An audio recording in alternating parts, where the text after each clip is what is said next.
kung kailan pa daw ba magpa-verify ng kontrata bawat uwi sa Pilipinas. Ang sagot ay hindi na dahil isang beses lang naman tayo kailangan magpa-verify ng kontrata, lalo na kung wala namang employment changes kagaya ng number 1, nag-change employer, number 2, nag-change job site, number 3, nag-change company name, number 4, nag-change position, number 5, nag-change ng marital status na babae na napalitan ng apelyido sa visa, passport at kontrata.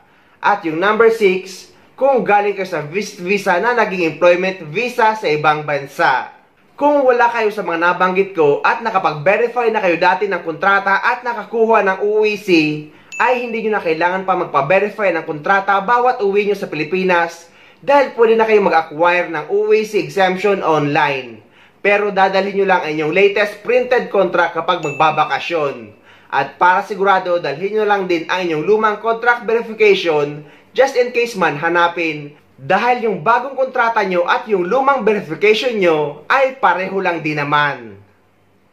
Yung pangatlo po yung tinatawag nating balik manggagawa o returning workers, no? Ito pong balik manggagawa, sila po yung dati nang nagtrabaho sa abroad, meron po silang valid employment contract at nagbakasyon lang panandalian sa Pilipinas at muli pong babalik sa kanilang employers, no? Sila po ay mga OEC exempt.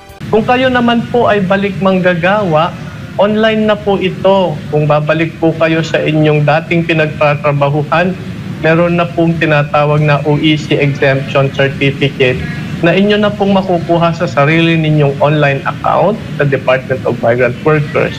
Hindi nyo na po kailangang pumunta dito sa amin dahil dire-diretso po yung pagkuha ng OEC sa inyong online account.